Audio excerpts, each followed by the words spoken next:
ውድ የአገሬ ልጆች በአገር ቤትም በውጭም ያላችሁ ሰላማችሁ ይብዛ ትርፍርፍ ይበል። ጤና ይስጥልን እንደምን አላችሁ? የረጅም ዜና ቀጥሎ ኢትዮጵያውያን በተባበሩት አረብ ኤሚሬት የሥራ ዕድል፣ የኦማን ሕይወት፣ የሥራ ችግርና የተስፋ ቀናትን በዝርዝር ያቀርባል። የውጭ አገር ሕይወት ከመጀመሪያው ቀን ጀምሮ ለብዙ ኢትዮጵያውያን አዲስ ዓለም ይሆናል። አዲስ አካባቢ፣ አዲስ ሕግ፣ አዲስ ቋንቋና አዲስ የሥራ ሰዓት ሰውን ወዲያውኑ ይቀበላሉ። አንዳንዶቹ በመጀመሪያው ቀን ደስታን ያሰማሉ፣ ሌሎቹ ግን ዝም ብለው የሚመጣውን ናፍቆት ያስተውላሉ። ከቤተሰብ ርቀት፣ ከቋንቋ መከራ፣ ከባህል ልዩነት ጋር መኖር ቀላል ነገር አይደለም። በተባበሩት አረብ ኤሚሬት ውስጥም የሥራ ቀናት በማለዳ ይጀምራል። ብዙ ሰራተኞች ፀሐይ ከመውጣቷ በፊት ይነሳሉ፣ ረጅም መንገድ ይጓዛሉ። ከዚያም ረጅም የሥራ ሰዓት ይጠብቃቸዋል።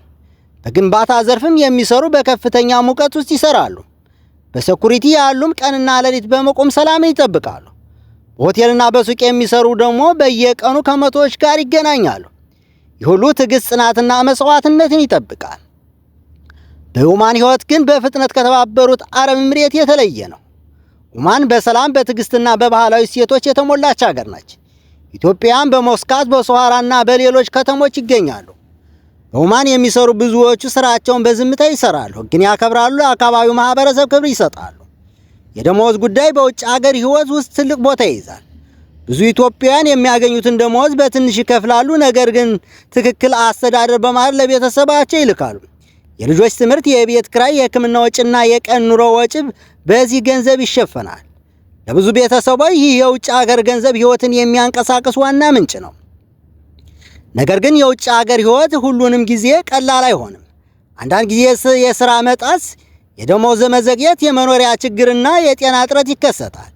በእነዚህ ጊዜያት ኢትዮጵያውያን እርስ በርሳቸው ይረዳዳሉ፣ ይመካከራሉ። አንዳንዶቹ ደግሞ በእምነት ይጸልያሉ። የአገር ሰው መሆን በውጭ አገር በእነዚህ ጊዜያት ይታያል። በውጭ አገር ረጅም ጊዜ የቆዩ ኢትዮጵያውያን ሕይወትም በሌላ አይነት ይመለከታል። ትዕግስት ይማራሉ፣ ጊዜያትን ያከብራሉ፣ ስራን ይወዳሉ። አንዳንዶቹ ደግሞ ትንሽ ንግድን ይጀምራሉ።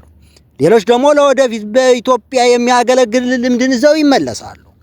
ይህ ነበር የዛሬው ዜና። የውድ አድማጭ ተመልካቾቻችን ኢትዮጵያ ሰላም ትሁን፣ ሰላማችሁ ይብዛ፣ ቸር እደሩ።